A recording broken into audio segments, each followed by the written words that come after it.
इस पार्ट को, ताकि परेशानी ना हो। रिकॉर्डिंग में जो सुनेंगे वो कहेंगे पता नहीं क्या हो रहा था। ओरिजिनल को भी मेरा ख्याल है रिमूव करते हैं, उसने फिर प्रॉब्लम करना है।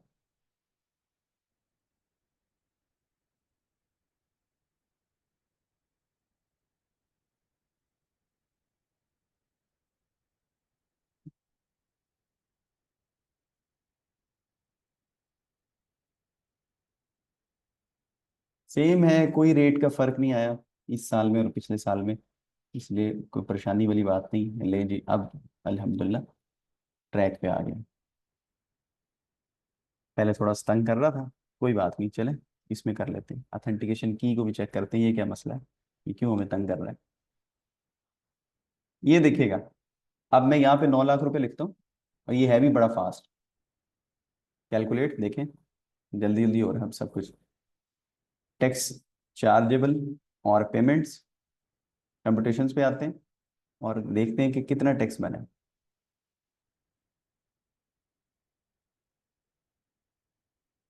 प्रॉपर्टी, ये कहाँ है? हम्म, जो इनकम्स पहले मौजूद है उसने वो भी यहाँ पे शामिल की हैं। अब देखते हैं, जो विथ होल्डिंग है वगैरह है वो भी उड़ा देता हूँ आपकी आसानी के लिए, वरना आपको परेशानी होगी।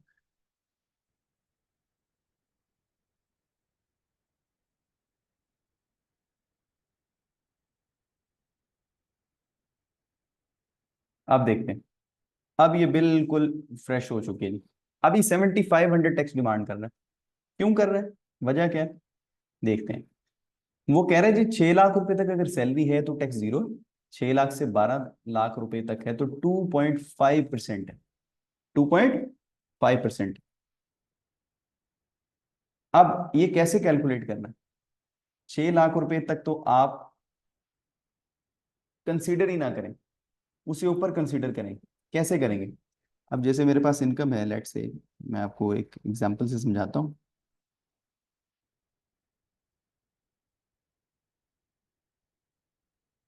मेरी है 9 लाख रुपए इनकम,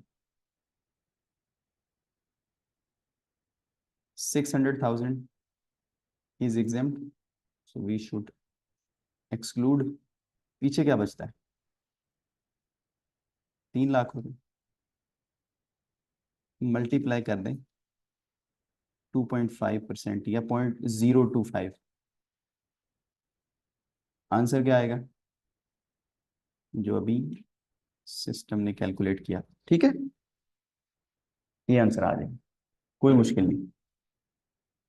अब इसके अंदर कुछ और ऐड करते हैं, किसी और हेड की इनकम ऐड करते हैं, इसको रिमूव कर देते हैं।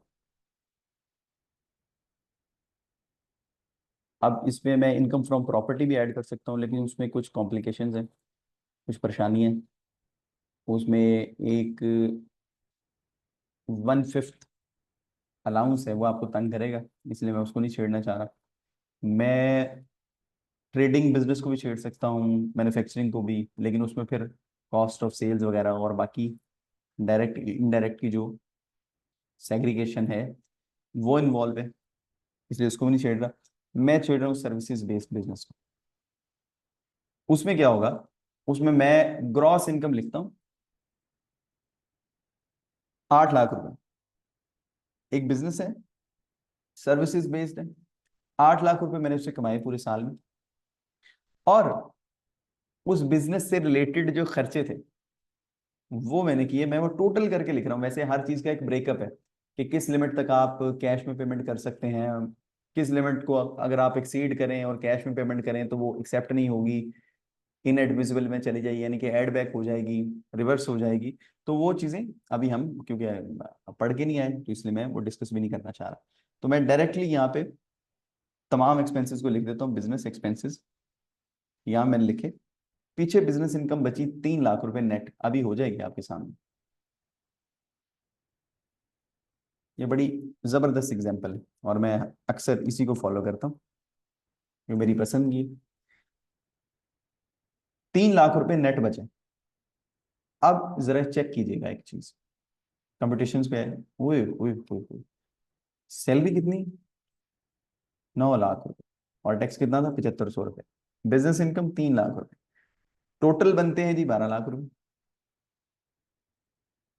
यही टैक्सेबल इनकम, और इसके ऊपर टैक्स जो बन रहा है चार्जेबल, वो 60,000 रुपये है। और ये जिस रिजीम से आ रहा है वो नॉर्मल टैक्स रिजीम है, इसलिए इसको नॉर्मल इनकम टैक्स बोल रहे हैं। एनटीआर आपने सुना होगा। और जो हमने अब पे करना है इसको, वो कितना है, वो 60,000।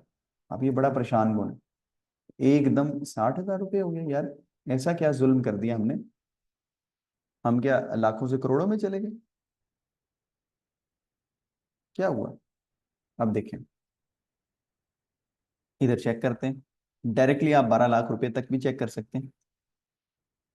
वो कह रहा है कि 15,000 रुपये डायरेक्टली 12 लाख रुपए तक, उससे ऊपर अगर इनकम है तो फिर उसके ऊपर 12.5% होगा। लेकिन यहाँ पे 15,000 रुपये, उधर 60,000 रुपये, क्या मसला है। अब क्या करें, एक चीज आप देखेंगे, एक चीज को मेक श्योर करना पड़ेगा कि हमने जो सैलरी इनकम रखी थी, देखिए ये भी, चले ये पिछली दफा मैंने सेव कर लिया था, वरना हर दफा मुझे दोबारा लिखना पड़ता था। इस दफा मैंने सोचा है लास्ट से जो हमारा बैच था कि मैं ये चीजें लिख लूं। सैलरी इनकम हमारी है 9 लाख रुपए, और बिजनेस इनकम है 3 लाख रुपए। इसको मैं टोटल करता हूं तो मेरे पास टैक्सेबल इनकम जो आती है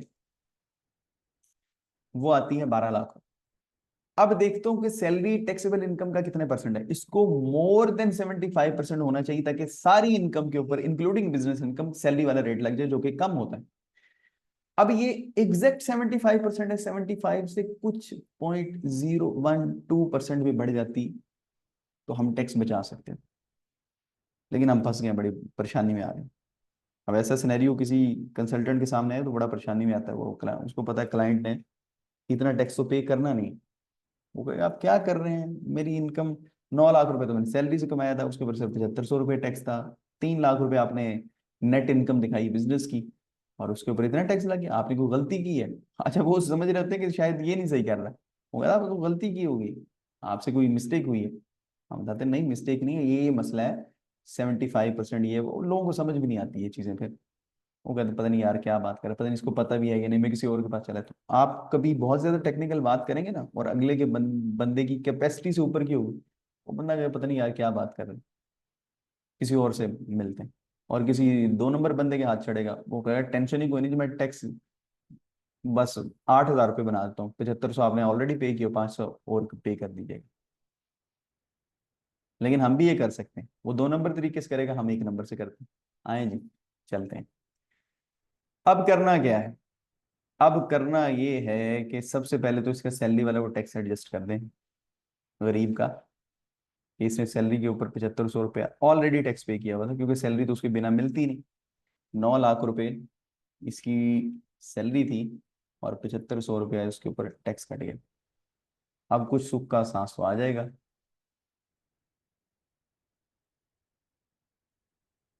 आ जाना चाहिए, आ गया। देखिए ना, टोटल 60,000 बनता था, 7500 एडजस्ट हुआ, 52,500 अभी पे करना है। लेकिन अभी वो परेशानी में है, अब इस परेशानी से विद इन 2 मिनट्स हम निकल जाएंगे। डिडक्टिबल अलाउंस, ये टेक्निकल टूल्स हैं टैक्स को कम करने के। देखिए, एक बंदा नॉर्मली बच्चों की स्कूल की फीस तो पे करता ही, जो बंदा, जाहिर सी बात है, बड़ी उम्र का है, तो मेरी उम्र का भी है, मेरे भी बच्चे स्कूल जाना शुरू हो गए, तो उसने स्कूल की फी पे की। अब लेट से वो स्कूल की फी थी पूरे साल की 140,000 रुपीज, 2 बच्चे थे, एग्जाम्पल ले लिए, कैलकुलेट किया। अब इस पे वो क्या कर रहा है, आपको 7,000 रुपये क्या पे बेनिफिट दे रहा है, आपको डिडक्टिबल अलाउंस दे रहा है। अब ये कैसे हुआ है जी, ये जो टोटल अमाउंट थी उसका इसने कितना दिया आपको, 5%। मतलब 5% वो आपको एक्सपेंस अलाउ कर रहा है, ये इसको आप एज एन एक्सपेंस समझ लें, डिडक्शन समझ लें। अगर ये किसी को समझ नहीं आती तो मैं उसे इजी एग्जांपल देता हूँ। जिनके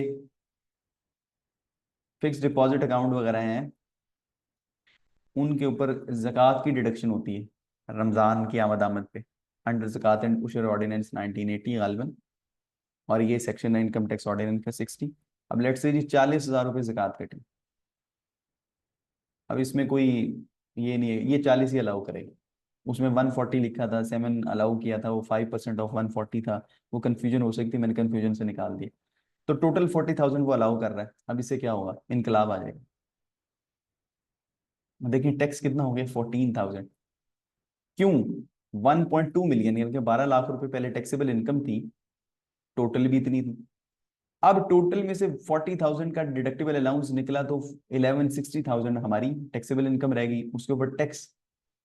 अब ये पता क्या हुआ, ये सारा वो मिक्स चेंज हो गया, अब सारी इनकम हमारी सैलरी में चलेगी, और उसके ऊपर सैलरी वाला रेट लग गया 2.5%। आप करके देख लीजिए घर में। अब इसमें 7,500 ऑलरेडी पेड है और 6,500 पीछे रह गए। अब ये है टैक्स नॉलेज। 2 नंबर तरीके से मैंने आपको बताया था बंदा कम कर देगा, लेकिन हम 1 नंबर तरीके से करेंगे। फिर उसके बाद इसमें एक चीज है टैक्स क्रेडिट। टैक्स क्रेडिट में पहले बहुत सी ऑप्शंस होती हैं, इन्वेस्टमेंट इन शेयर, सुकूक्स वगैरह। अब वो ऑप्शन उसने खत्म कर दी हैं। हेल्थ इंश्योरेंस वाली भी ऑप्शन थी, लाइफ इंश्योरेंस प्रीमियम वाली भी ऑप्शन थी, वो सारे उसने खत्म कर दी। सैलरी वालों के लिए ऑप्शंस बड़े बेनिफिशियल होते थे। लेकिन अब क्या है कि लेट से आप डोनेशन देते हैं ईदी को, अनमोल को, शौकत खानम को, जितने भी वेल नोन आपके हैं या जो जिनका आपको पता ही रजिस्टर्ड है, और एफबीआर इनको रिकग्नाइज करता है, उनको आप डोनेशन देते हैं, वो डोनेशन भी आपको बड़ा फायदा देगी। आपने 60,000 का पूरे साल में डोनेशन दिया, आपने अपनी ज़कात इनको ही दी, तो इस पे आपको 724 रुपये टैक्स की छूट मिलेगी, टैक्स क्रेडिट। और आपका टैक्स रह जाएगा 5,776 रुपये। अब आप पूछेंगे ये टैक्स की जो छूट मिली है कैसे मिली। नहीं जी, आखिरी 2-3 मिनट चल रहे हैं, खास से आज आप बोर हुए मेरे साथ। इसके लिए एक फॉर्मूला है, A divided by B multiply by C. ठीक है जी, ये फॉर्मूला है, इसमें आपने क्या लिखना है, नॉर्मल इनकम टैक्स लिखना है, जो कि मैं उधर से फिगर कॉपी कर लेता हूँ। नॉर्मल इनकम टैक्स इज 14,000, और 1160 हमारी है टैक्सेबल इनकम।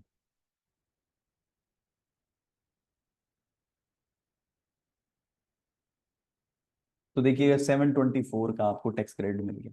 ये आपने कंट्रीब्यूशन लिख लिया 60 का, और बाकी उसने बेसिकली क्या क्या किया आपके साथ, जिस रेट के ऊपर आप उसको टैक्स पे करना चाहते थे ना, उसने वही रेट यूज किया, आपके नॉर्मल इनकम टैक्स को डिवाइड किया आपकी टैक्सेबल इनकम से, देखें जरा, और फिर मल्टीप्लाई कर दिया आपके कॉन्ट्रीब्यूशन।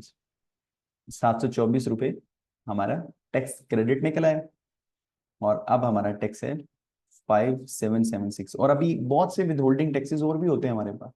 जैसे मैंने पूरा साल जो फोन में अपने जितना भी बैलेंस यूज किया, लोड कह लें, क्रेडिट कह लें, उसके ऊपर भी विद होल्डिंग करता है, वो भी एडजस्ट होगा।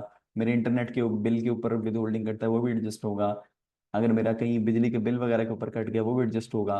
और बहुत से विद होल्डिंग टैक्सेस होते हैं, तो उसके बाद उम्मीद है 1 नंबर वाला ही 500 पहुंच जाएगा, जो 2 नंबर वाले ने 2 नंबर तरीके से 500 पहुंचाना। तो ये था जी हमारा आज का काम। बाकी इंशाल्लाह सेल्स टैक्स का और रिपोर्टिंग का लेक्चर आपको प्री रिकॉर्डेड मिलेगा, और कल हमारी मुलाकात होगी रजिस्टर्ड लोगों के साथ। अपना ख्याल रखें। कोई चीज़ अगर पूछनी हो, कोई चीज़ समझनी हो, कोई चीज़ तंग कर रही हो, तो आप पूछ सकते हैं। मैं ग्रुप में आपकी जनाब रिस्ट्रिक्शन ख़त्म कर देता हूँ, जो सबकी ज़ुबानें बंद की हुई हैं हमने, तो आज वो खोल देते हैं। आप लोगों की इजाज़त है, आप बात कर सकते हैं, पूछ सकते हैं, लेकिन मैं पहले रिकॉर्डिंग सेंड कर दूं, फिर इंशाल्लाह ग्रुप में बात करेंगे। अपना ख्याल रखें। मेरी दूसरी क्लास भी थी 9:15 बजे, अब वो टाइम भी हो गया। आपसे बाकी कल मुलाकात होगी रजिस्टर्ड कैंडिडेट्स के साथ। जो भी कोई इशू हो आप मुझसे पूछ सकते हैं, बाकी मैं तमाम ग्रुप जो डिटेल्स हैं वो ग्रुप में शेयर कर दूंगा। इंशाल्लाह कल होती है मुलाकात। अपना ख्याल रखें। फी अमान अल्लाह।